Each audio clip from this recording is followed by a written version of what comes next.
Los meses de duros golpes al bolsillo que recibían directamente los hondureños que cuentan con un vehículo, al parecer de a poco se han ido quedando en el olvido, debido a que luego de que se alcanzara un precio histórico por los carburantes, ahora cada semana se compara como un respiro, escuchar que el costo de los combustibles disminuye y las esperanzas se multiplican al enterarse que el valor del crudo a nivel internacional se mantiene entre los rangos de 80 y 88 dólares, lo que se traduce en un presagio de que en las gasolineras se podrá llenar un tanque de los automotores con un precio más bajo. Asimismo, toda la población considera positivo que el costo de los combustibles disminuya, ya que también sufría por los groseros incrementos en las bombas de las gasolineras, debido a que dichos aumentos eran trasladados al consumidor final, que miraba como en los mercados cada vez su dinero ajustaba menos para adquirir lo más básico para las mesas de los hogares y por consecuencia su poder adquisitivo disminuía. El conflicto bélico entre Rusia y Ucrania era considerado el responsable de los exorbitantes precios de los combustibles, pero después de meses difíciles al parecer los mercados internacionales, si bien no del todo, comenzaron a estabilizarse y expertos no descartan que la economía hondureña logre disminuir la inflación tomando en cuenta que los carburantes van hacia la baja. La electricidad, canasta básica, transporte y otras necesidades en el país para las grandes mayorías son inalcanzables y lo son más aún cuando debido al precio alto de los combustibles subieron también los costos de estos bienes y servicios que de momento no reflejan ninguna reducción pese a que en las gasolineras sí se observan. Sensores de la canasta básica señalan que alrededor de 70 productos básicos sufrieron un aumento y los mismos no existen señales de que se les disminuya el valor y de seguir la situación similar, se llegaría a los 140 productos con sus precios elevados. No obstante, la población exige una verdadera rebaja en los mercados y comercios donde compran sus provisiones, pero lamentan que Honduras sea el país en donde todo lo que sube nunca baja y de continuar esta situación, gran parte de la ciudadanía no les alcanzaría para obtener lo más elemental para mantener sus hogares. La gerente general de la Asociación Hondureña de Distribuidores de Productos del Petróleo, Saraí Silva, mencionó que el mercado del petróleo a nivel mundial es muy inestable y volátil y advirtió que en septiembre las refinerías cambian de producción de gasolina a productos destinados que son utilizados para calefacción y de eso se debe estar pendiente.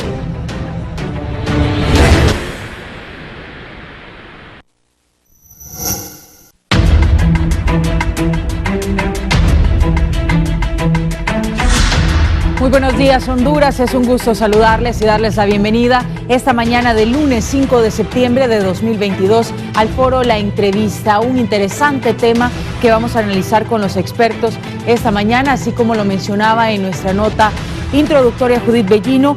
Las rebajas en los precios de los combustibles impactan directamente en la economía del país. Lamentablemente, no todo lo que sube baja, mencionaban en la nota, y en el caso de los combustibles, que se vieron al inicio de este año en un incremento importante y considerable, pues ahora han reducido, pero no así la canasta básica de los hondureños, que se encuentra en un costo elevado e inalcanzable para muchos de ellos. Vamos a darle la bienvenida esta mañana, aparte de nuestros invitados. Nos acompaña aquí en los estudios de Canal 11 el ingeniero Juan Carlos Rodríguez, presidente de la Coalición Patriótica. Bienvenido, ingeniero.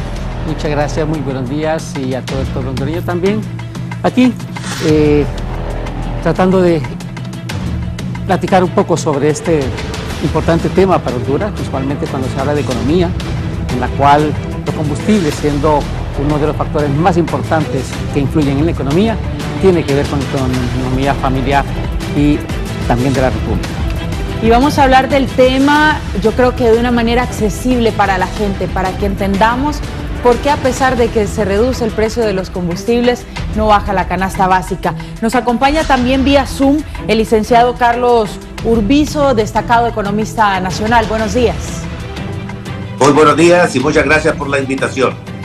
Se encuentra en camino el ingeniero Carlos Pozas, director de la Comisión Administradora del Petróleo, cómo parte de la representación del gobierno, el tráfico es, dicen, preocupante en Ciudad Capital y también es uno de los factores que vamos a platicar este día en cuanto al consumo de combustibles. Ingeniero Juan Carlos Rodríguez, el tráfico también nos provoca que gastemos más. Esa es una de las situaciones que a nosotros siempre nos ha preocupado, que en los últimos meses hayan obras de infraestructura paralizadas en Tegucigalpa y en camino en otras ciudades también. No pasa lo mismo en San Pedro Sula. En San Pedro Sula han estado caminando en la construcción de esta infraestructura, pero en Tegucigalpa, que es donde tenemos el mayor volumen de vehículos, vemos grandes, pero grandes congestionamientos de tráfico, precisamente por el asunto de baches, dos, el asunto de obras de infraestructura inconclusas que lastimosamente todavía después de 7 meses de estar esperando que la alcaldía pueda continuarlas, parece que por impases del Congreso Nacional que no saben priorizar las cosas, no le dan la aprobación a estos contratos y que por eso está ahí paralizado y que está generando mucho congestionamiento. Y por otro lado el asunto de las lluvias. Cuando tenemos lluvias en Tegucigalpa, esta ciudad es un caos, precisamente porque no ha sido tampoco manejada correctamente en lo que significa el manejo del desalojo de las aguas lluvias. Preocupante el tema de cómo colapsa la Ciudad Capital sobre todo y la complicación que genera no solamente para la población, sino para todas las personas que mueven la economía nacional. Tenemos en relación al tema del consumo de combustibles, problemas respecto al tráfico. En San Pedro Sula, ¿cómo se maneja, licenciado Carlos Urbizo, la comparativa? Sabemos que es difícil, pero en cuanto a consumo, ¿cuál es la diferencia? ¿Cómo no? Bueno, como todas las ciudades del mundo, ¿verdad? Hay picos y hay bajos dependiendo de las horas de que se trate y también de algunos efectos naturales como lluvias muy altas. Pero yo creo que el problema de los combustibles tenemos que enfocarlo desde otro punto de vista. Esta es una tarea de la municipalidad que es responsable por su infraestructura. Pero estrictamente sobre los combustibles tenemos que considerar primero, mire, nosotros no conocemos cuál es la fórmula que usa supuestamente el gobierno para establecer el precio, aunque sí sabemos que recauda aproximadamente unos 15,000 millones de lempiras de impuestos por esa vía, ¿verdad? Por otra parte, yo creo que una gran proporción del problema es la falta de un transporte público seguro, cómodo y eficiente, ¿verdad? Que provoca que la gente tenga que tener su propio vehículo, aunque no tenga la capacidad presupuestaria para hacerlo. Yo conozco muchísimas personas, ¿verdad?, que tienen un carro y me lo han dicho, mire, don Carlos, tuve que comprar el carro porque ya he sido asaltado 4 o 5 veces en los buses y no es eficiente y no es cómodo, ¿verdad? Entonces se ven obligados a esto. De la importación de los combustibles, fácilmente un 60-70% es en transporte público. Entonces, si queremos resolver el problema de los combustibles en relación con el transporte, tenemos que ver por esa vía, ¿verdad? Directamente, y no lo hemos hecho nunca. Cuando el precio del combustible sube, pues nos preocupamos y comenzamos a hablar de esto, del otro, que un día sí, que un día no, que las placas... que los números pares y los impares, etcétera, etcétera. Y luego baja el petróleo nuevamente y entonces se nos olvida que tuvimos un problema. Entonces, esa forma de enfocar la situación no nos va a conducir a una muy buena situación. Después, acordémonos que el precio sube y baja, ¿verdad? Ahorita estamos preocupados por esta situación, pero igualmente ya se prevé que va a bajar de aquí a un futuro, ¿verdad? La guerra en Ucrania continúa después de 6 meses y sin embargo el petróleo ha bajado. ¿Por qué razón? Bueno, voy a recordar aquí una de las primerísimas lecciones de economía. Lo que abunda es barato y lo que es escaso es caro. Entonces nosotros tenemos un problema de oferta también, en ese sentido, como lo tenemos de un montón de otros productos, y usted dice, bueno, lo que sube baja y lo que sube se queda alto y lo que baja vuelve a subir, ¿verdad? Pero esa es otra cuestión que vamos a tratar más adelante de por qué eso no sucede con la rapidez que quisiéramos que suceda. Excelente. Y él menciona un punto interesante. El transporte público se debe mejorar en el país y creemos que con eso podrían venir mejoras, sobre todo en el precio del mismo, porque ante la malutilización y ante la necesidad de mejorar el tema del transporte público, pues lógicamente la gente se ve en la situación de adquirir un vehículo, se llenan las ciudades de vehículos, el tráfico es insoportable y ese es un punto que yo creo que tenemos que analizar. Se habló en algún momento del Trans 450, de algunas opciones que podrían venir a descongestionar el tema del tráfico, sobre todo en Ciudad Capital, pero no se ha dado. La inseguridad también es un punto preocupante en cuanto al transporte público. Arquitecto Juan Carlos Rodríguez, ¿qué podríamos hacer o cómo se podría mejorar respecto a la alcaldía actual ese tema del Trans 450, cómo retomarlo? Sabemos cómo quedó y en qué condiciones está actualmente, lamentablemente, esa inversión millonaria que se hizo en algún momento, pero es necesario también. Sí, es correcto. Una de las, bien lo han mencionado, uno de los grandes problemas que tiene Honduras, pero principalmente Tegucigalpa, es el transporte utilizado por todos los hondureños, que no es público, porque hay que pagarlo, pero sí es utilizado por el público. Y que debemos de comprender que la gente tiene temor de utilizarlo, ya lo dijo don Carlos, por falta de seguridad, también por falta de aseo, tenemos que decirlo, y por falta de control en todo sentido. Entonces, ¿qué ha hecho la gente? Compra un carrito o sencillamente se ha volcado a comprar motocicletas. Las motocicletas ahora también se ha convertido en otro problema enorme porque el desorden que hay de parte, y me disculpan los amigos que manejan motocicletas, pero realmente no son intrépidos, son de verdad irresponsables, muchos de la forma en que manejan su vehículo motor, generan muchos accidentes y estos accidentes generan también tráfico vehicular, etcétera, etcétera. ¿Y qué sucede? Esto es precisamente porque Honduras, como país, primero, nunca se ha dado a la labor de generar una planificación como país para vernos cómo vamos a estar a futuro en un momento dado. Y para eso se necesitan también lo que significan la determinación de políticas públicas que nos digan cómo va a ser manejado el transporte público en los próximos años.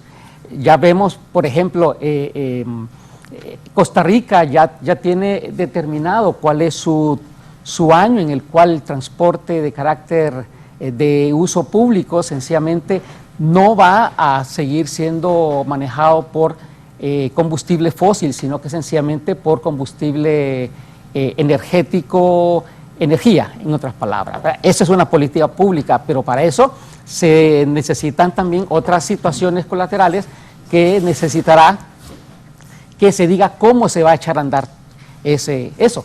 Aquí en Honduras sencillamente han dejado que los transportistas, los dueños de los buses y los taxis hagan lo que quieran, solamente se les da un permiso de operación y sencillamente ahí andan, ¿verdad? Podemos ver la misma dirección de vialidad y transporte, no es capaz ni tampoco la alcaldía de poder poner en orden lo que es el transporte urbano. Entonces, si nosotros nos vamos a ver la alternativa que se había dado del Trans 450, ahí tenemos otro problema más, no solamente de que no se ha echado a andar, sino que es un proyecto en el cual, como lo he dicho yo siempre, es un proyecto que está dado como que si yo utilizo pantalón talla 32 y quiero ponerme un pantalón talla 28. Ese tipo de proyecto es muy exitoso en otras ciudades como en Colombia precisamente, en Guatemala, Ciudad de Guatemala se utiliza también, ha funcionado, pero estas ciudades tenían otras condiciones. ¿Por qué? Porque son más planificadas que Tegucigalpa. Y aquí se vino a poner a la fuerza. ¿Qué sucede en esto? Hay tramos en los cuales sí podría funcionar porque tenían la vía pública, tenía las condiciones adecuadas para poderlo insertar. Por ejemplo, de lo que es el tramo que va hacia Suyapa, ¿verdad? De Emisoras Unidas hacia Suyapa, ese tramo tenía las condiciones, era amplio, funciona, etcétera. Pero hay otras partes donde no. Por ejemplo, y lo pongo así de claro, el día que funcione el Trans 450 y pasando por el túnel que está precisamente frente a Imprema, ese túnel tiene 4 carriles, 2 de ida, 2 de venida. un carril de cada lado es para el Trans 450. Atrás vienen prácticamente tres carriles de uso vehicular, más el del Trans 450. ¿Qué va a suceder con todo ese volumen vehicular cuando se eche a andar ahí? Y eso se da también en otros puntos. Así que el Trans 450, para echarlo a andar, hay que resolver muchas situaciones complicadas para que pueda ser exitoso como tal y que no provoque otros conflictos. Y conste, si esto fuera un programa que estuviera, o un proyecto que estuviera ligado a un buen programa de transporte urbano, sencillamente se estaría trabajando ya como política de ciudad, política de Estado también incluso, en que el transporte del Trans 450 lo que buscaría es sacar del volumen vehicular diario a muchos vehículos, porque la gente tendría que utilizar el transporte urbano, como en este caso el Trans 450, pero mientras no se planteen muchas situaciones que todavía están en el aire, pues sencillamente el Trans 450 será un sueño que no puede echarse a andar. Es interesante conocer el punto de vista de los expertos en el tema de los combustibles y cómo se da el consumo o la tendencia de consumo aquí en nuestro país. Ha llegado ya el ingeniero Carlos Pozas, director de la Comisión Administradora de Petróleo. Mucho tráfico en Ciudad Capital esta mañana. Buenos días a todos y una disculpa a los invitados, al arquitecto Rodríguez, con quien ya hemos estado, y al licenciado Urbizo allá en San Pedro.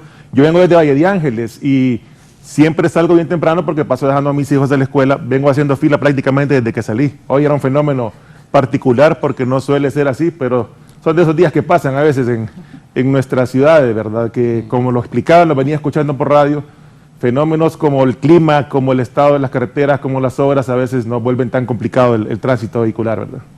Y también el consumo de los combustibles, ingeniero, porque pues ante la debilidad del sistema de transporte público, pues la gente adquiere un vehículo, lo hablábamos al inicio y seguramente usted lo escuchó. ¿Qué se puede hacer respecto al transporte público para mejorar el consumo de combustibles? Primero quisiera hacerle una reseña de cómo se ha comportado precisamente el consumo de combustibles desde la segunda semana de mayo hasta esta semana, en donde se implementó por parte de la Presidencia de la República una medida de restricción de circulación en el sector gobierno, que se implementó en la franja horaria para poder entrar a diferentes jornadas de trabajo para tratar de disminuir el flujo vehicular y en algunos casos implementar el teletrabajo. Antes de la entrada de esta medida se tenía un consumo promedio semanal de 11.4 millones de galones de los tres combustibles líquidos. Y después de esta medida, en 13 semanas, tenemos un promedio de 9.3 millones de galones semanales de los tres combustibles líquidos. El 40% aproximadamente de eso es representado por el diésel y lo demás por las otras dos gasolinas, superior y regular. Eso es una respuesta a la medida que se tomó, pero también al acompañamiento de la población, que sin duda también ha tomado los consejos que todos los sectores hemos venido brindando de poder administrar mejor este recurso, partiendo de que a pesar de que han habido 9 semanas consecutivas de rebajas en el caso de la gasolina superior y regular, que son los combustibles más usados por la población particular para sus desplazamientos, sigue siendo un valor alto en comparación con periodos anteriores, ¿verdad? Y es por eso que seguimos llamando a la población a eso, a que siga administrando mejor su recurso. ¿Qué hacer con respecto al transporte público? Pues es complejo, ¿verdad? Es un tema muy complejo que lo hemos vivido por muchos años y que se ha venido agudizando. Creo que es algo que el Instituto Hondureño de Transporte ya está tomando en su gestión, está haciendo pláticas y mesas de trabajo continuas.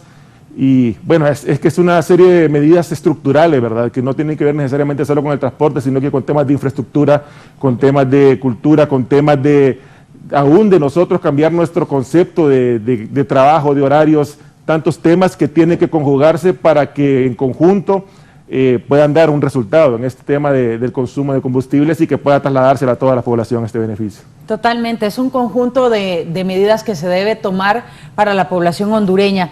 Es interesante ver el fenómeno de los combustibles respecto al tiempo durante este año 2022. Al inicio se dio un incremento importantísimo que afectó mucho la economía de las familias hondureñas. Ahora, con tendencia hacia la baja, se ha dado también una baja considerable y es un fenómeno que poco se había dado antes de la manera que se dio durante este año 2022 y que ahora la gente dice, bueno, se redujo el costo de los combustibles, pero ¿por qué no el costo de la canasta básica? Y yo creo que este es un punto bien amplio de tocar, pero que queremos analizar con nuestros invitados. Licenciado Carlos Urbizo, ¿quiere hablar sobre este tema? Cómo no, pero antes quisiera terminar con el del transporte público. El transporte público se entiende no solo que está disponible para todo el mundo, sino que es un servicio como el servicio de la educación y como el servicio también de la salud. Típicamente este es un problema que deben de atacar las municipalidades. A nivel de gobierno nos va a tomar otros 20,000 años llegar a algún lado, ¿verdad? Porque hay demasiados intereses creados, pero creo que si el problema baja a nivel de las municipalidades como debe ser, pues entonces vamos a encontrar una solución más rápida y que nos pueda servir de ejemplo el que primero lo logre. Quiero también aclarar que el transporte público típicamente en el mundo, aún en el primer mundo, es de las municipalidades, ¿verdad? Y hay una corporación que lo maneja donde el alcalde no mete la mano porque si la mete se la cortan. Y hay una estabilidad y un profesionalismo en ese servicio al público y está hasta cierto punto subsidiado inclusive por el gobierno federal, en este caso el gobierno central que lo podía hacer, y entonces encontrar de que el pueblo pueda moverse. El transporte público es casi un derecho humano, digo yo, en el sentido que sin transporte público no llega a la escuela, no llega al trabajo, no llega al estadio, no llega a ver la novia, la esposa, quien sea, ¿verdad? Entonces es un problema muy serio. Y la baja que ha habido, en parte una medida por aquí, una medida por allá, pero también ha habido porque nuevamente el precio funciona. El precio tan alto obliga a las personas a utilizarlo un poquito mejor de lo que lo hubiera hecho. Entonces muchas personas, en vez de decir, bueno, vamos a la iglesia, regresamos, vamos al supermercado, ¿verdad? Vamos al cine, y hacen todas estas actividades separadas, ¿verdad? Que consumen mucho combustible, ¿verdad? Pero cuando ya es alto el costo, entonces la persona dice, no, programemos lo que vamos a hacer, vamos a ir aquí, vamos a ir allá, vamos a ir allá. Viene el hijo y le dice, papi, préstame el carro, ¿cómo te lo voy a prestar si la gasolina está alta? Bla, bla, bla, bla. Todo lo que ustedes ya saben, porque todos pasamos por eso, ¿verdad? Así que es importante hacer eso. Con relación a cuál es el impacto, pues eso depende, ¿verdad?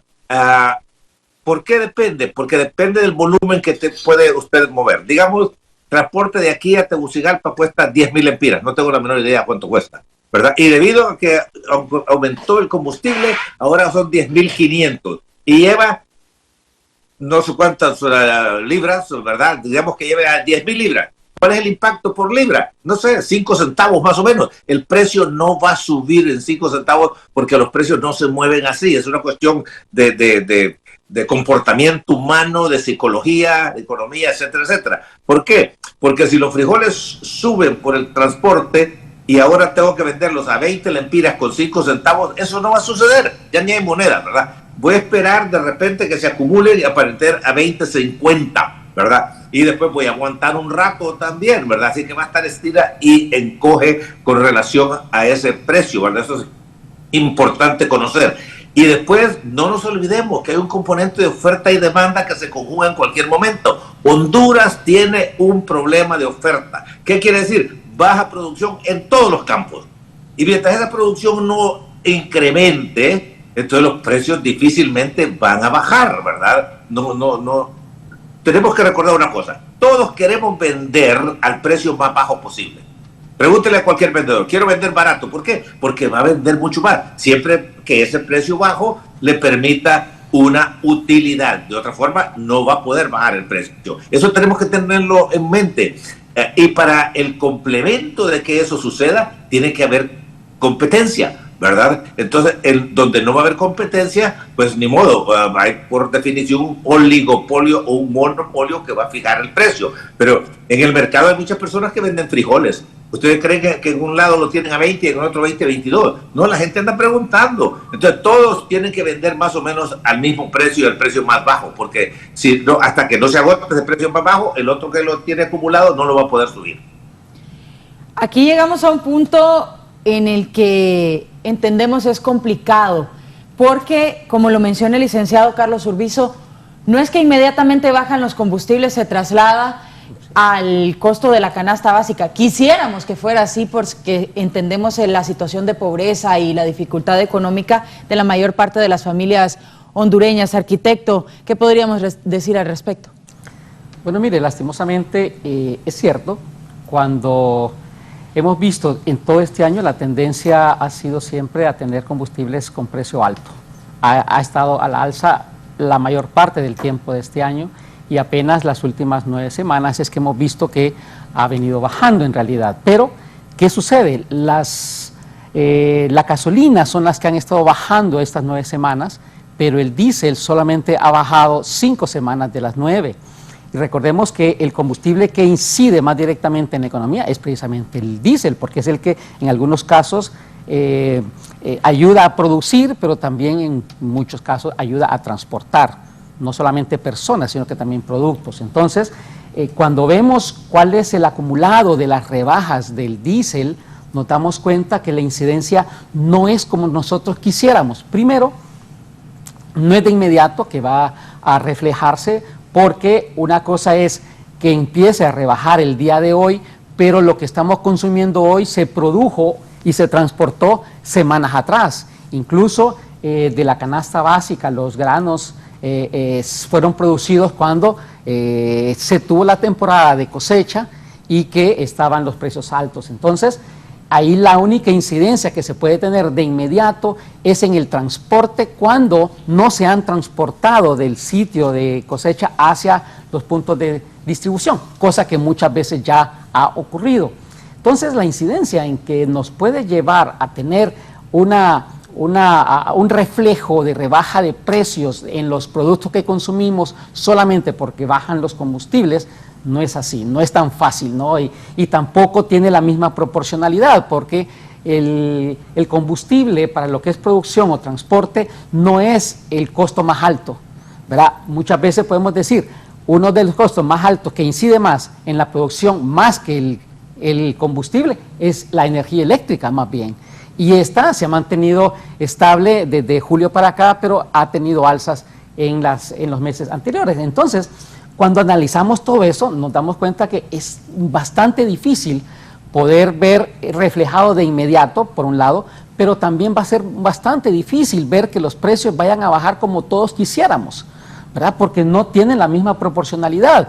Y eso, si estamos viendo, y lo que tenemos que decir también ahorita, y debemos de estar preparados y conscientes de lo que sucederá en los próximos meses, el diésel está comenzando a subir precisamente por asunto de temporalidad. ¿Qué significa esto? En Estados Unidos siempre, en este momento estamos finalizando ya casi, estamos en las postrimerías de lo que es el verano. Vamos a iniciar ya dentro de pocos días lo que es el otoño y luego ya vendría el invierno, que es cuando se utiliza la calefacción. En cuanto a temperatura, en Estados Unidos se está poniendo bastante agradable, bastante fresco, y el otoño es una parte de esa manera. No se utiliza tanto la calefacción todavía, pero sí las refinerías están comenzando a detener la producción de gasolinas en todo el volumen, que lo han hecho para poderse trasladar a lo que es la refinación para la producción de diésel, ¿verdad? Y todo esto. Entonces, ¿qué sucede con ello? Esto es lo que está propiciando que en el mercado internacional también esté subiendo poco a poco, no con la misma forma que se dio antes, pero sí está subiendo paulatinamente. Y significará que el diésel, que es el que incide mucho en la economía, en los próximos meses no lo vamos a ver con los precios que estamos, sino que probablemente vaya subiendo poco a poco, aunque tenemos que decir también, llega siempre un momento en el que se da una estabilización.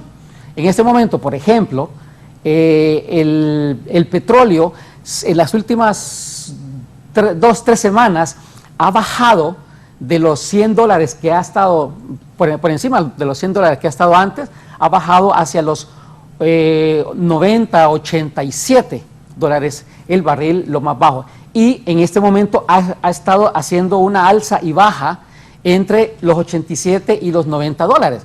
En este momento, acabo de revisarlo, estamos en 89,92, casi 90 dólares el barril. ¿Y qué sucede? Esa franja es la que, mientras se mantenga en esa franja moviéndose el precio, el mercado se considera como estable. Y entonces, mientras eso esté sucediendo, puede ser que el precio del diésel no esté teniendo esa misma estabilidad, porque una cosa es el consumo de los carburantes ya refinados y otra cosa es la producción de petróleo, que tiene que ver con otras cosas.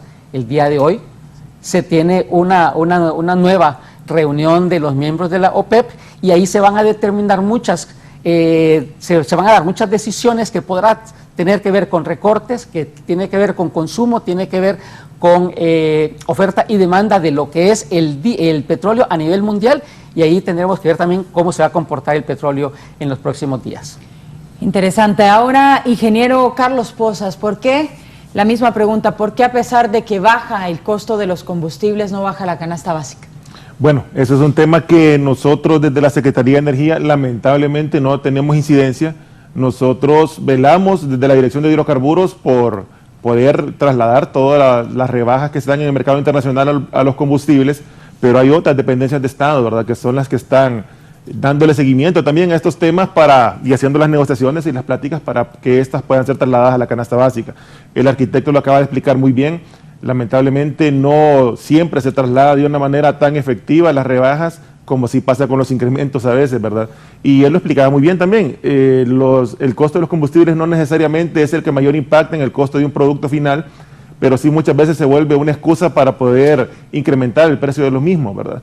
Siempre hemos hecho un llamado desde la Dirección de Hidrocarburos, pero más como desde un punto de vista ciudadano, porque, insisto, no es un tema que nosotros veamos ahí directamente el costo de la canasta básica, sino que estamos concentrados meramente en lo que tiene que ver con los costos de los hidrocarburos, de los combustibles refinados, pero hacemos un llamado ciudadano, ¿verdad?, a que puedan revisarse y observarse estas rebajas que se han tenido, aunque en el caso del diésel no han sido tan pronunciadas como en el caso de las gasolinas, pero que así como se hacen los reclamos y las observaciones cuando estuvieron los precios arriba de casi a 125 lempiras el galón, que también se puede hacer una revisión en retrospectiva, ¿verdad?, para poder trasladar las rebajas a la población, ¿verdad? ¿Cómo se va a comportar el precio del crudo en las próximas semanas? Entendemos que también es muy volátil, es complicado predecir, pero más o menos en los estudios que ustedes tienen. Bueno, usted lo ha dicho, este año ha sido un año atípico, un año en particular, porque primero venimos de pandemia, en una temporada en donde los productores de petróleo tuvieron pérdidas nunca imaginadas, ¿verdad?, pérdidas millonarias, producto del confinamiento al que estuvimos sometidos en prácticamente todo el mundo. Eso provocó, si ustedes recuerdan, precios de petróleo nunca antes vistos, ¿verdad?, históricos a la baja, y precios de los combustibles refinados también históricos a la baja, pero no había una demanda porque estábamos todos encerrados en nuestras casas, ¿verdad? Creo que esto provocó una reacción en los países productores de petróleo en que estuvieron manipulando sus producciones de alguna manera para poder recuperar esas pérdidas que tuvieron en este año de pandemia. ¿Cómo lo hicieron? Rebajando sus capacidades productivas. Yo creo que el conflicto bélico entre Rusia y Ucrania vino a representar una oportunidad para ellos para poder hacer una especulación en sus producciones, porque si los países productores estuvieran a 100% de sus capacidades, no tuviéramos esta crisis o no la tuviéramos a los niveles que hemos llegado. El tema es que en este mercado que es de oferta y demanda, la producción, la oferta de combustibles se queda corta con respecto a la demanda que hay a nivel mundial, y esto ha generado esta alza nunca antes vista, porque se han alcanzado precios históricos tanto en el petróleo como en el crudo como en los combustibles refinados. Por otro lado, esta misma crisis hace que el precio del crudo sea una referencia nada más, pero que no esté necesariamente directamente proporcionado con el precio de los refinados, porque tiene que ver con inventarios, tiene que ver con oferta y demanda, tiene que ver con estacionalidad, como lo acaba de mencionar el arquitecto. Ahorita, históricamente, en todos los años, en esta temporada, se ven reflejados incrementos en el diésel y disminución en la gasolina superior y regular.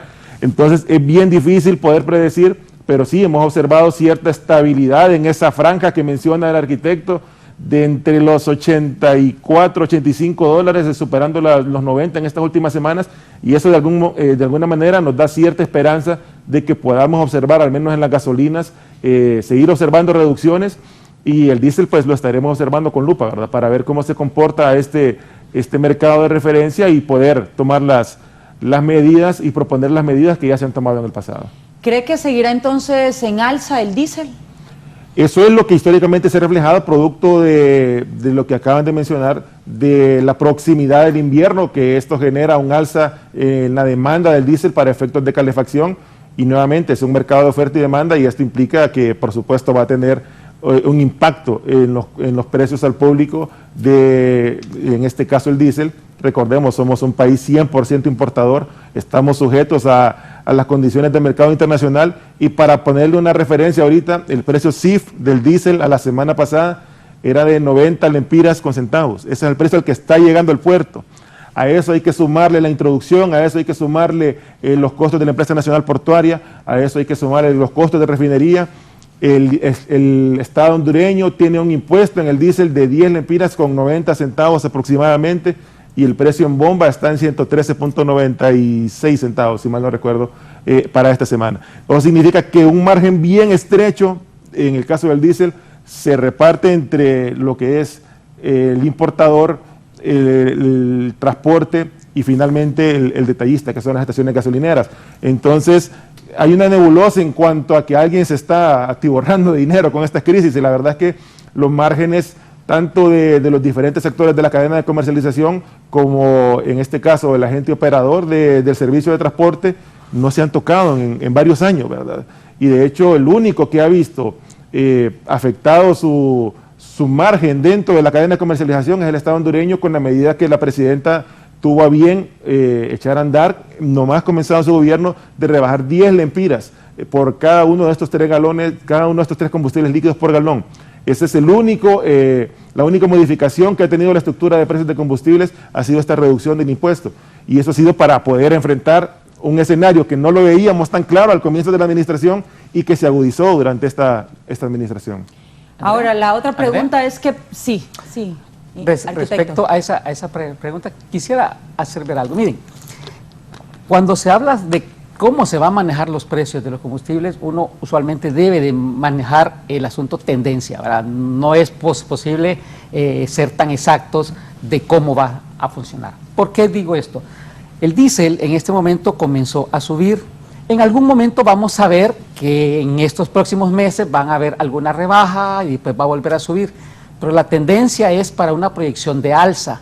¿Por qué? En Estados Unidos, por ejemplo, después de que tuvo varias semanas de baja, de repente comenzó a subir también un par de semanas, y la semana anterior tuvo una pequeña rebaja de aproximadamente 3 a 4 centavos de dólar por galón también. Entonces, esa situación no significa que si en alguna de esas decimos que va al alza, es que todo el mundo se preocupe desde ya y que nos va a afectar en la economía. Calma, en algún momento dado tampoco vamos a decir que nos equivocamos cuando veamos alguna rebaja. Es cuestión de tendencia. Y esa tendencia sí va a estar claramente definida de aquí a lo que es el final de año, que es cuando vamos a ver cómo finalizamos con los precios de estos combustibles. Ok, la siguiente pregunta es, ¿qué va a pasar al momento en que termine, ojalá, el conflicto entre Rusia y Ucrania? ¿Se podrá regresar a los costos que teníamos antes de la guerra o definitivamente es imposible? Vamos a darle la palabra al licenciado Urbizo. Como no, es muy probable lo más probable es que eso vaya a suceder, pero voy a repetir algo que ya se dijo aquí. Uno, Honduras no es productor de petróleo, no tiene petróleo tampoco, ¿verdad? Venezuela es productor de petróleo, pero importa los refinados, y igual México, ¿verdad? En segundo lugar, dependemos de un precio internacional. En tercer lugar, ese precio internacional es algo que conviene en los grandes productores, y estamos nosotros entonces a la merced de su capricho, de sus necesidades y cómo quieren manejarlo, y esa argolla no se ha podido romper a través de todos los tiempos. Estas crisis del petróleo se remontan allá como al 72, 73, que de repente los países petroleros dijeron, hey, un momentito, esto vale mucho más de lo que nos están pagando. Entonces nosotros tenemos que preguntarnos, ¿qué podemos hacer ante una situación donde no tenemos control y que es bien importante para toda la nación hondureña en cuanto a su transporte personal y a la producción?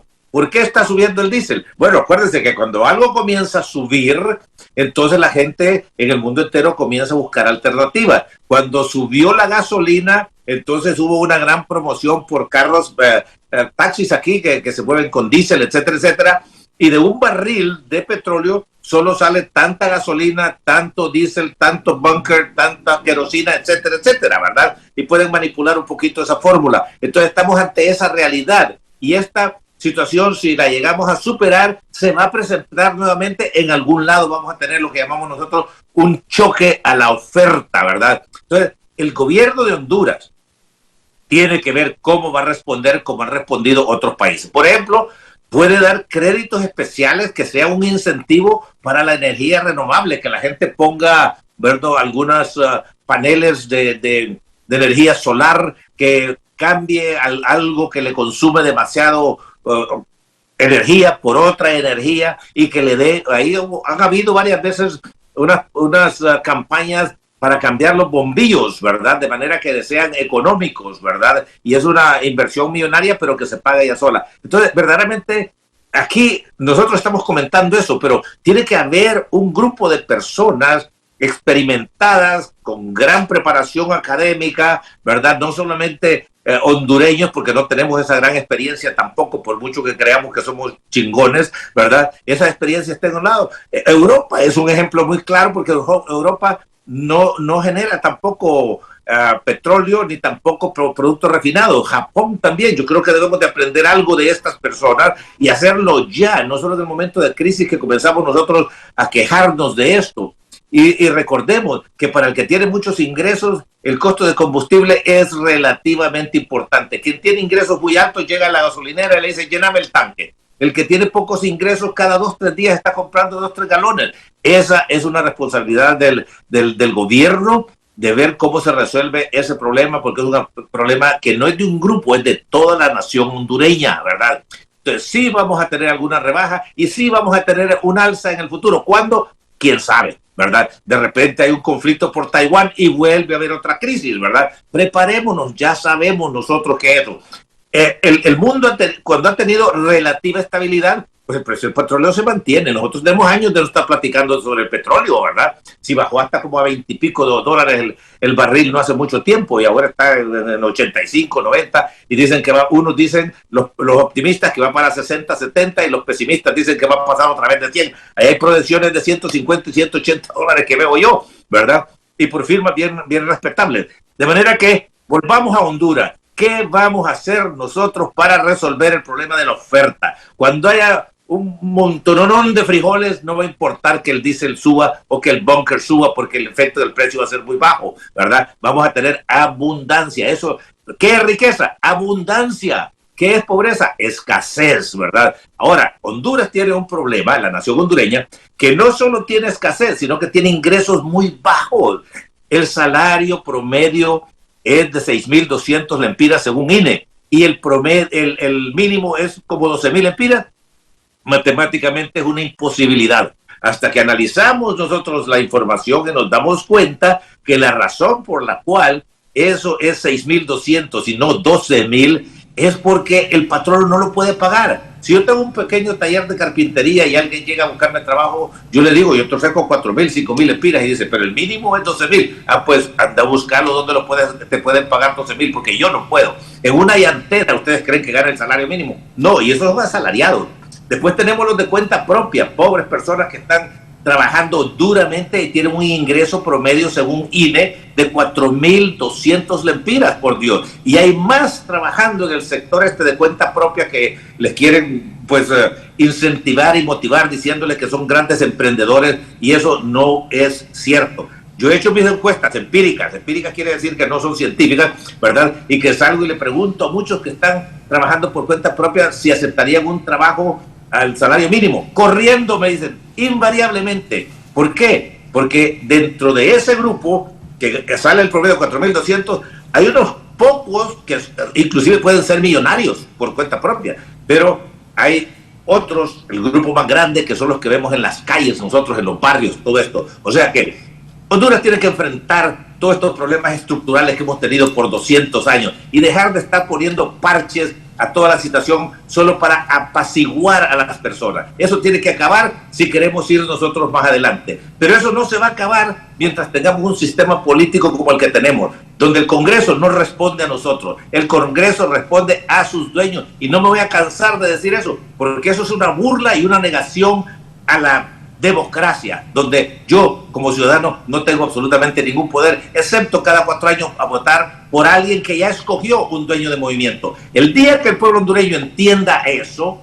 entonces vamos a comenzar a caminar en la dirección correcta y no vamos a necesitar de nuevas constituciones. La constitución nuestra es un poema, es una poesía. La constitución nuestra no dice que sean corruptos, que sean violentos, que seamos pobres, que no generemos trabajo. Nada de eso dice. Es linda. Tiene 379 artículos, 372 se pueden cambiar cuando el Ejecutivo quiera, que mande su proyecto, ¿verdad?, aprobado en Consejo de Ministros, o que 12 diputados hagan algún tipo de moción, ¿verdad? Eso se puede hacer en cualquier momento. No necesitamos revolver al pueblo, dividirlo, confrontarnos unos con otros, ¿verdad?, por algo que no tiene caso. Honduras necesita una nueva constitución, como que necesita un nuevo COVID, como que necesitara que viniera Mitch de vuelta. Ahora, el licenciado Urbizo dice que el problema de la oferta lo debe resolver el gobierno. ¿Qué le diría usted? Bueno, nuevamente, creo que ya todos hemos insistido en ello. Honduras es un país 100% importador. Creo que se han implementado programas por parte del gobierno, como el bono tecnológico, como créditos blandos, para favorecer la producción.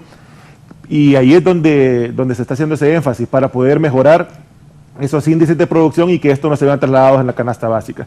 Con respecto al tema meramente de los combustibles, lo que el gobierno ha hecho en primera instancia es lo que le acabo de mencionar hace unos minutos. Sí. La reducción del impuesto de la ACPB en 10 lempiras en los 3 combustibles líquidos de mayor consumo, y ha hecho diferentes figuras de subsidios, como congelamiento en su momento del 50% del incremento al diésel.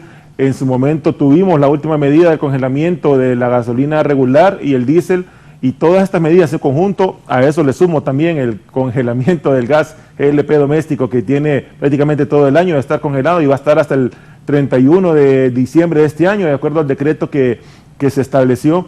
Eso significa que cada cilindro de 25 libras de gas GLP doméstico, el público paga casi 90 lempiras menos de lo que debería pagar por estos cilindros.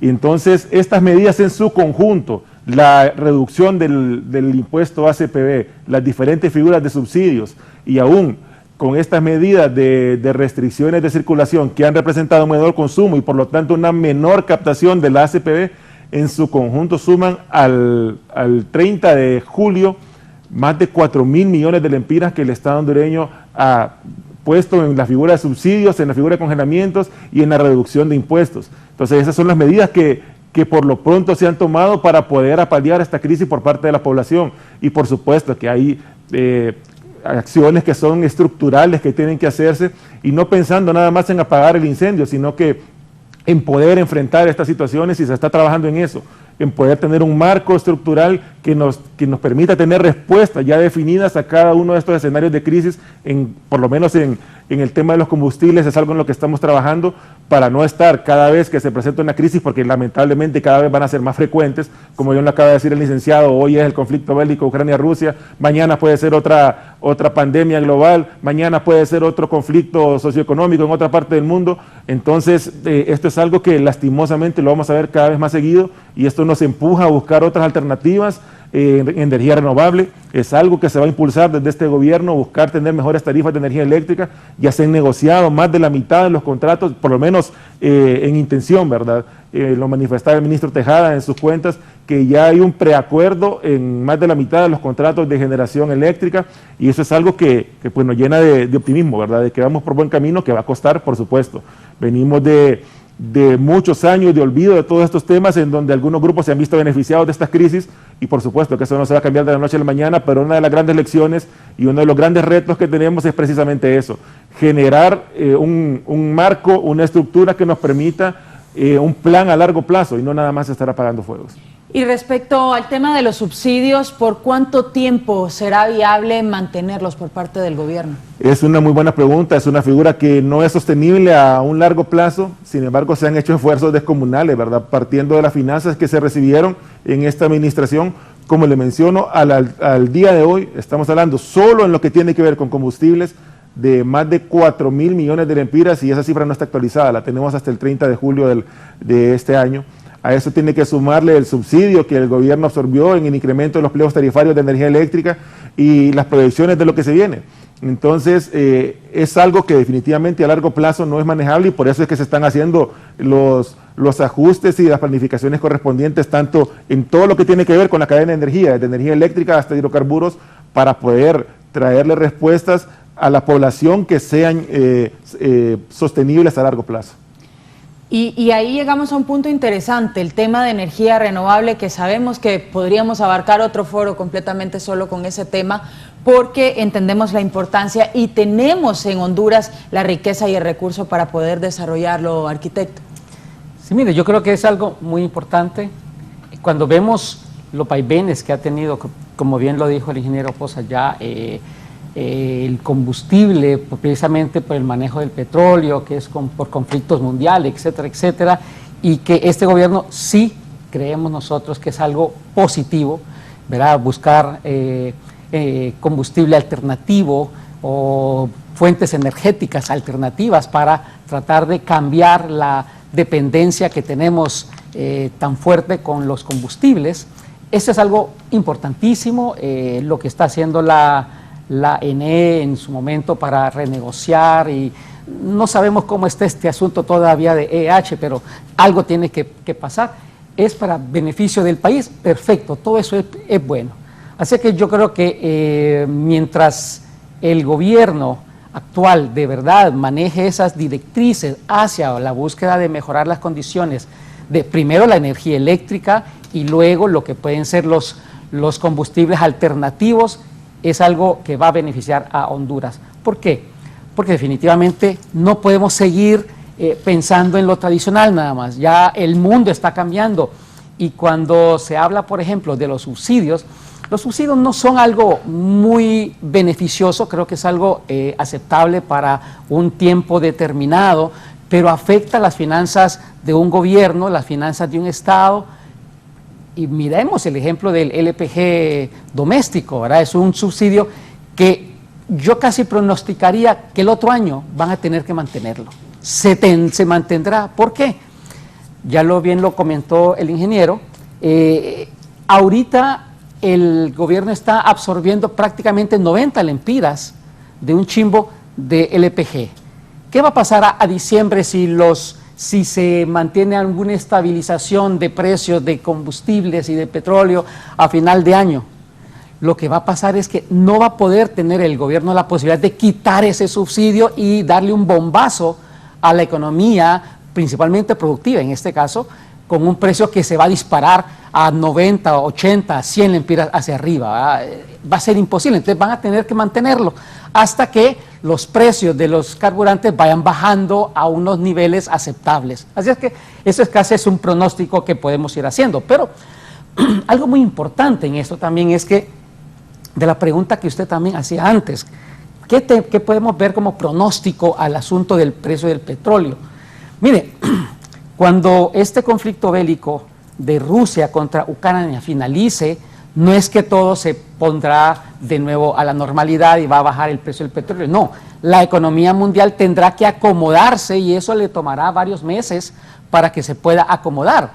Pero esta crisis que nos trae la pandemia y ahora esta crisis bélica también ha hecho que los mercados comiencen a reactivar sus proyectos de energía alternativa.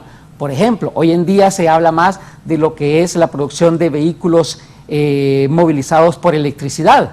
Ahora va mucho más rápido esta industria, pero está todavía volando aún más rápido lo que es el manejo del hidrógeno como combustible alternativo de vehículos. ¿Qué significa eso? Esto va a debilitar bastante lo que es la industria del petróleo, o lo va a preocupar por lo menos, y lo va a hacer que busquen en algún momento, tal vez dentro de 2 años, 3 años, que sean un poco más competitivos para que puedan competir entre hidrógeno, electricidad y petróleo para el uso mundial, ¿verdad? Para ese momento puede hacer que las economías, incluso pensando en lo que es el ambiente y la energía limpia, van a acomodarse más hacia este tipo de energía, y entonces el petróleo va a tener que bajar y eso va a tener incidencia a nivel mundial, incluso en nuestro país. Entonces, a futuro podemos ver que en alguna forma la economía mundial es la que va a ir ajustando también que las energías alternativas en el mundo van a competir y nos va a beneficiar como país, pero eso no significa que tenemos que quedar con esto. Como país, por eso decíamos, la ventaja de poder buscar la baja de los precios de la energía eléctrica, porque de nada nos sirve. También escuché que el gobierno estaba tratando de visualizar a futuro lo que es la conversión del transporte urbano y el transporte interurbano a lo que es la energía eléctrica, que es algo adecuado, pero mientras tengamos precios tan altos de la energía, no va a ser conveniente como país. Así es que hay que trabajar todos los componentes que se requieren para poder tener un proyecto de este tipo que se echa a andar en Honduras. Interesante tema esta mañana en el foro La Entrevista. Vamos a hacer una breve pausa comercial, pero al regresar vamos a seguir ampliando sobre este tema que afecta a la economía nacional.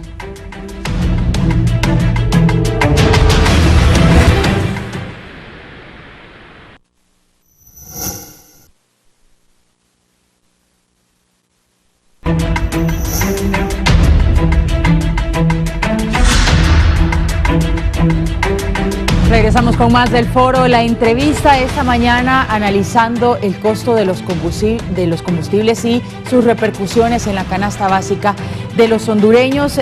Durante la pausa comercial hablábamos interesante sobre cuánto idealmente debería costar, arquitecto, de acuerdo al ingreso de los hondureños, pero sabemos que es utópico también ese tema. Sí, mire, para la economía que tiene nuestro país, y muy directamente para los hondureños, donde lo dijimos antes también, 3/4 partes de la población hondureña es pobre y mucha de ella es extremadamente pobre, pues para que pudiera ser aceptable el galón de gasolina y de combustible debería andar en un precio alrededor de 60, 70 lempiras, cosa que es imposible en nuestro medio, como es 100% importado estos líquidos combustibles, sencillamente es imposible que lleguemos a eso. Eso sería lo ideal para una economía como la nuestra, pero definitivamente por eso vemos tanta diferencia y tanta afectación en lo que es la economía, precisamente porque no tenemos esos precios.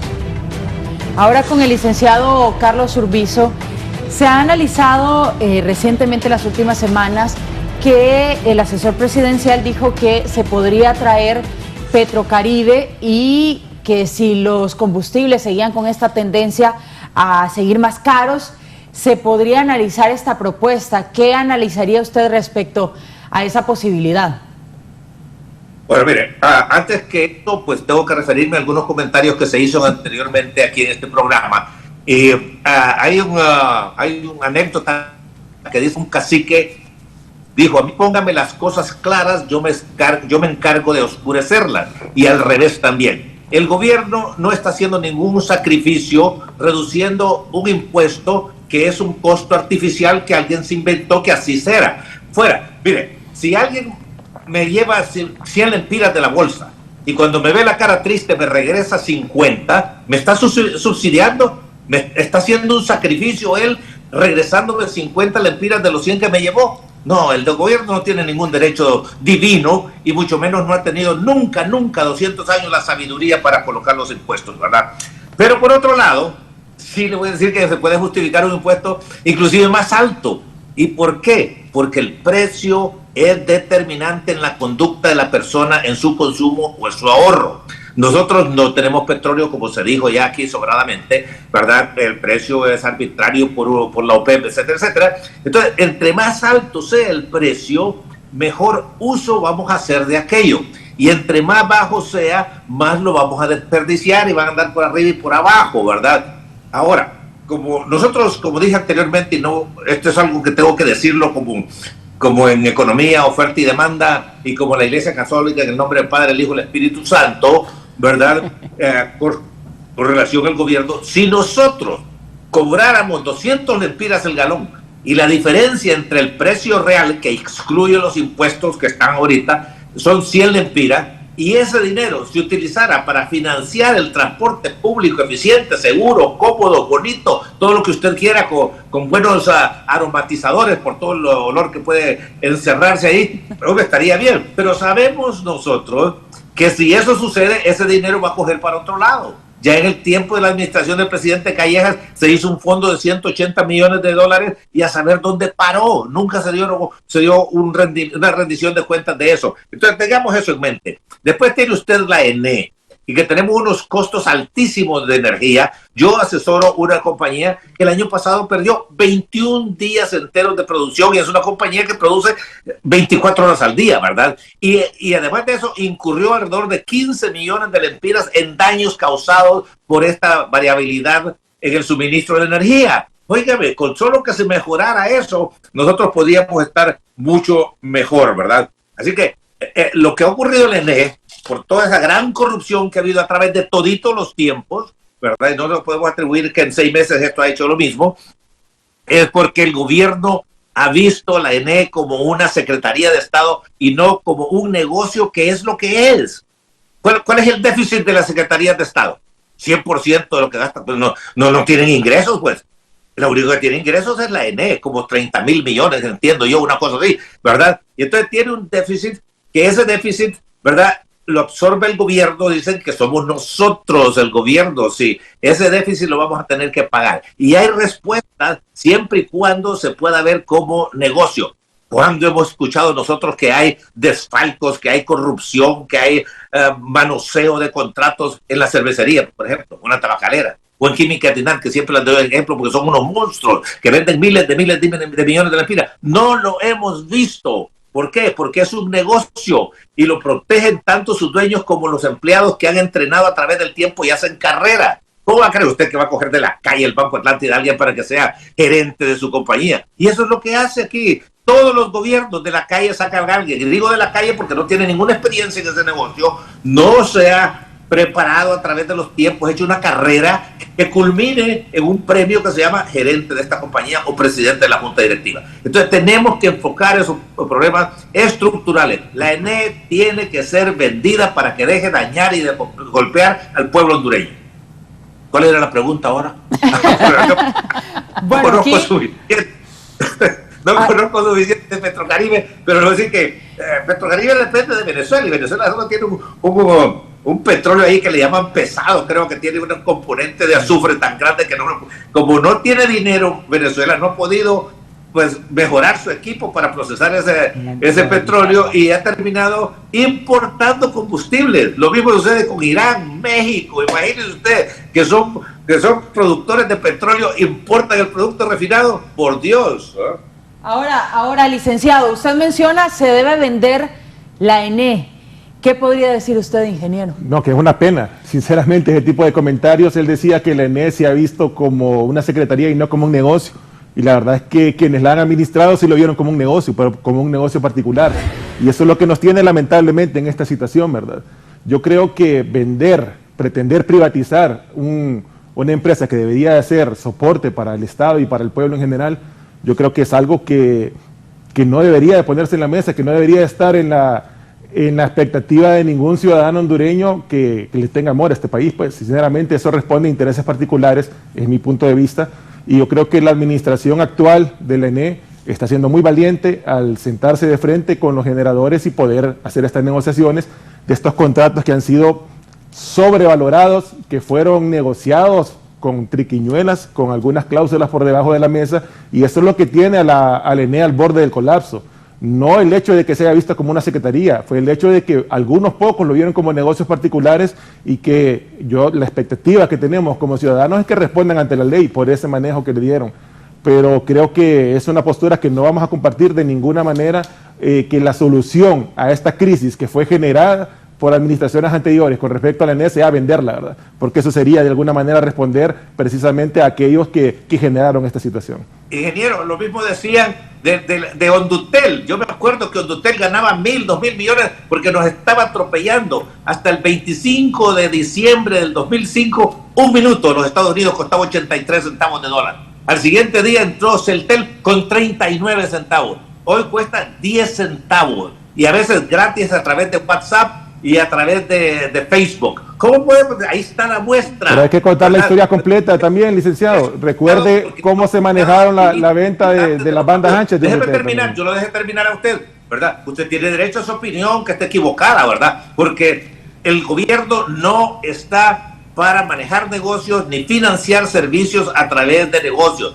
Entonces, que compre la cervecería, que compre la tabacalera, y en 5 años la va a quebrar igualmente, porque lo van a ver para una oportunidad de hacer dinero y no como el negocio que es. El gobierno está para darnos servicios públicos que los pagamos nosotros con nuestros impuestos y nos debe una rendición de cuentas. Y la primerísima obligación y la razón por la cual existen los gobiernos es garantizar y proteger nuestra seguridad y la de nuestros bienes. Eso se aprende en Ciencias Políticas 101 en cualquier parte del mundo. También educación pública, salud pública, ¿verdad? Y protección al ambiente. Y no cumple con ninguno de esos. De ahí tiene que comenzar. Mientras eso no suceda, mientras no haya ese tipo de enfoque profesional, técnico, desde el punto de vista de administración pública, vamos a seguir así como estamos de mal. Bueno, arquitecto. Puedo dar también mi opinión yo en esa parte. Yo sí creo que la ENE no debería ser privatizada, no por una cosa u otra, es sencillamente porque las empresas estatales, por lo menos lo que es ENE, el SANA, o lo que ahora son la municipalización de las aguas en su momento, tienen una respuesta social que cumplir. Ese es uno de los grandes problemas, que no se puede visualizar con solamente principios de economía, en los cuales la economía es general para todas las sociedades, pero Honduras tiene 3/4 partes de su población es pobre. Y entonces necesitamos ver, cuando Honduras tenga una pobreza que ande por el 10-20% de su población, perfecto, hagamos que los negocios manejen todo esto. Lo que necesitamos en realidad para el manejo de estas empresas es verlos como un negocio, es muy correcto, pero un negocio estatal manejado por gente moralmente honesta. ¿Y eso significa qué?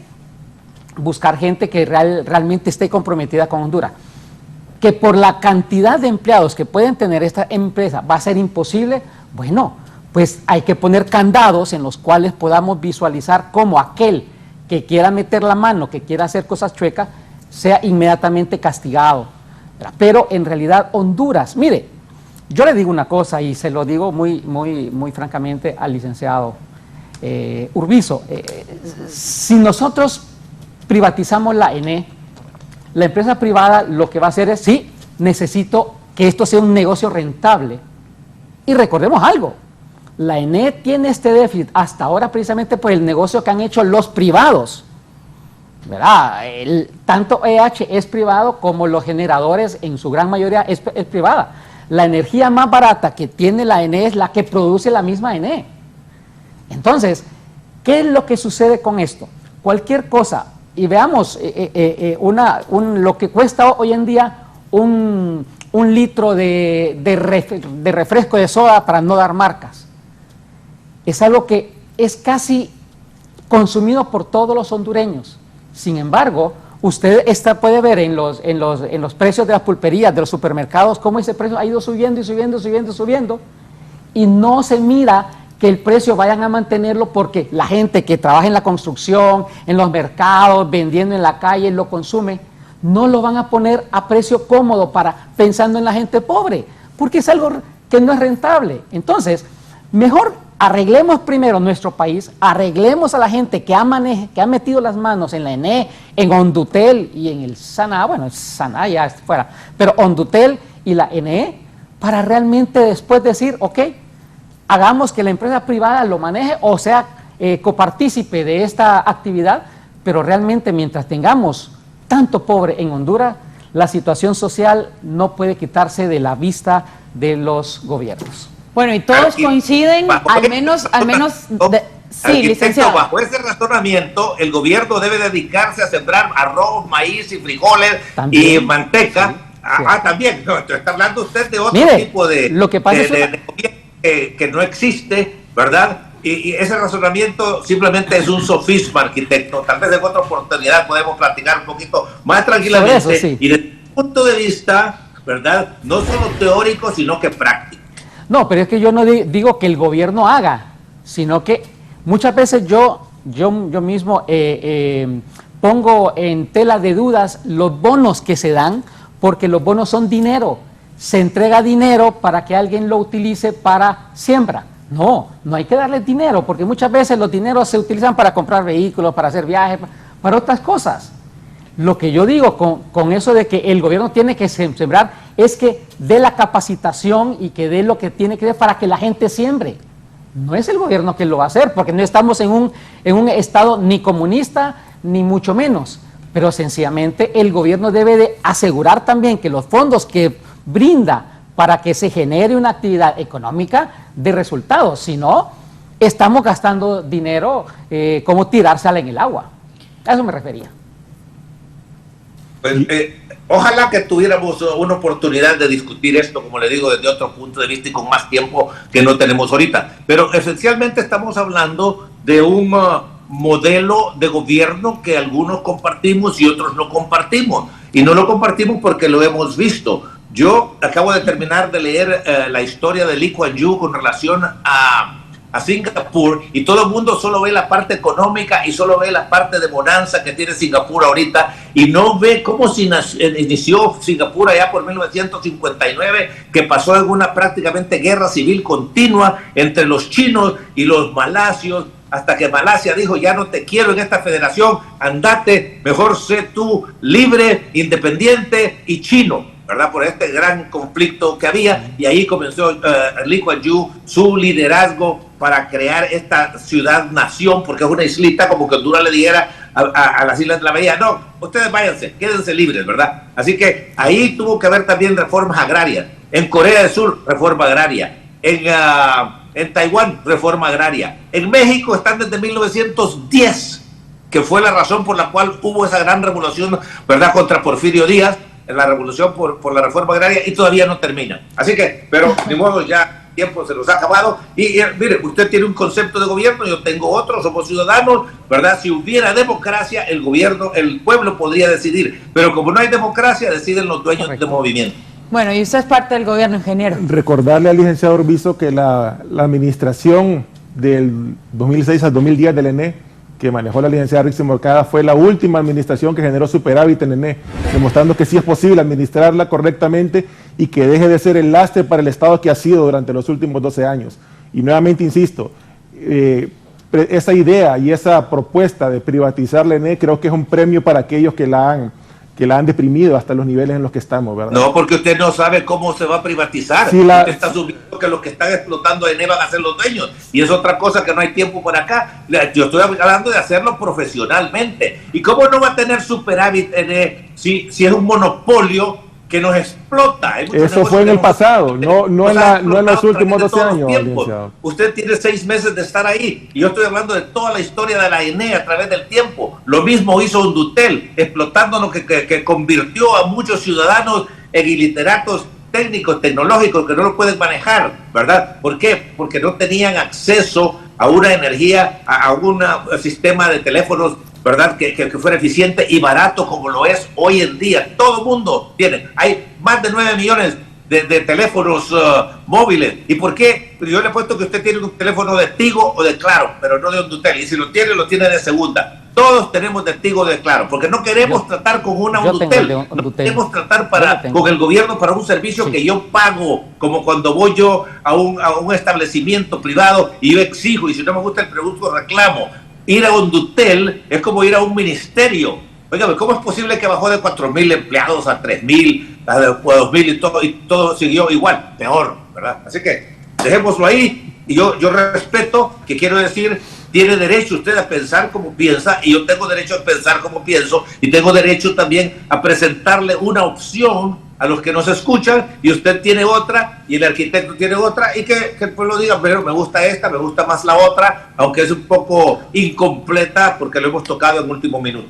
Bueno, y al final de eso se trata este tipo de espacios, para que se dé el debate y que al final se logre desarrollar buenas ideas, porque de eso se trata, que se tomen buenas decisiones en pro del país, que es lo que todos queremos, ¿verdad? Al final, ¿cómo cambiar la mala imagen que viene arrastrando Honduras en los últimos años para atraer inversión, sobre todo en el tema de la energía renovable, y con eso vamos a ir finalizando este foro, la entrevista. Con una administración transparente, la ENE ha hecho acercamientos con empresas extranjeras que le han hecho propuestas ofreciendo el kilowatt casi un 40%, si no es que más barato del costo del kilowatt actual, sin pedir exoneraciones, cosa que ahorita gozan los generadores y que nunca se ha visto trasladado en un beneficio para el pueblo. Entonces creo que con una administración honesta y transparente y efectiva, sobre todo eficiente, creo que se puede devolver la confianza no solo a la población para que pueda tributar sus impuestos, sino que a los inversores extranjeros para que puedan venir a hacer inversiones acá al país. Y nada más quisiera hacer una acotación antes de finalizar, decir que para el gobierno no es ningún sacrificio.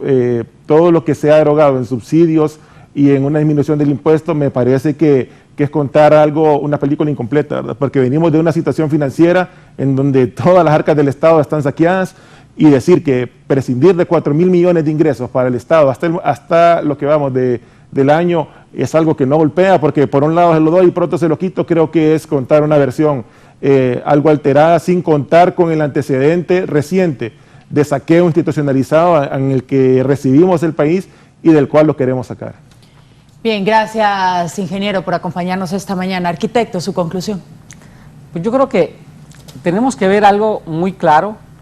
Honduras depende de combustibles importados, pero no depende de una conducta propia.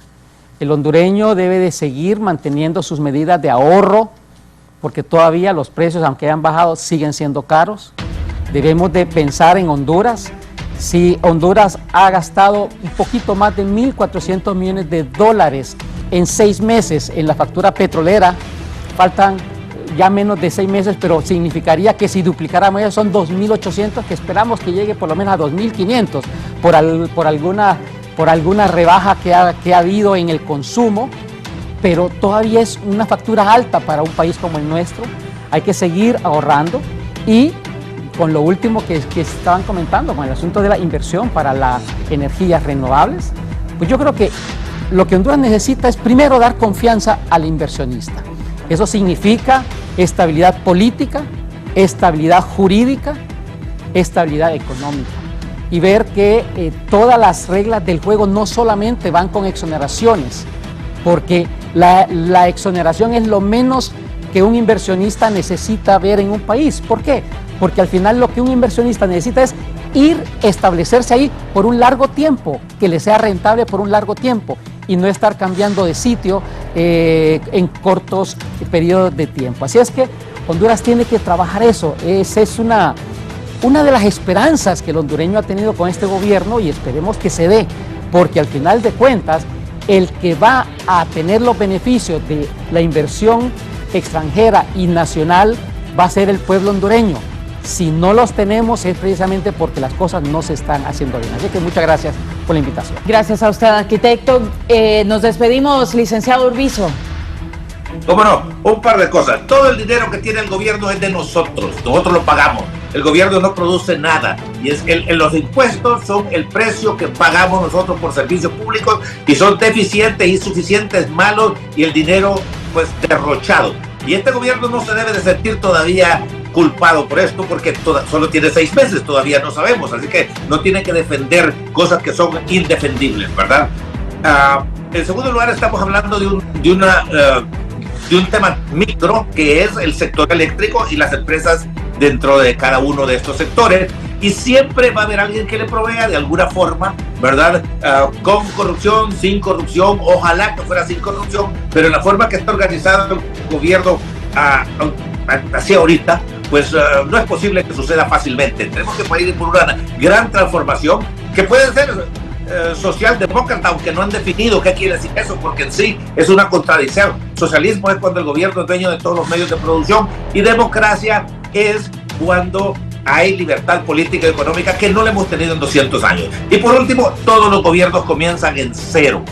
Que las arcas estaban en cero, así deben de estar, a menos que dejaron de pagar o que no cumplieron con el presupuesto, como es ahorita, que están hablando que apenas que vamos a 6 meses del año y menos del 50% se ha erogado, ¿verdad? Pues entonces de repente lo que va a hacer es menos deuda, porque nosotros pagamos como 120.000, 130.000 lempiras en impuestos, y la diferencia para llegar a lo que el gobierno plantea gastar e invertir tiene que ser con crédito. Y ahí pasan diciendo, que 44.000 millones de lempiras en pago de deuda. Sí, ¿y por qué nadie habla de los 51 o 51.000 millones de lempiras que va a recibir nuevos? De manera que la deuda sube. ¿Y por qué sube la deuda? Porque no se paga. Tan sencillo como eso. Muchas gracias por haberme invitado. Y allá pues nuestra audiencia que decida a quién quiere seguir escuchando. Si a A, B o a C. ¿Verdad? Esa es su libertad.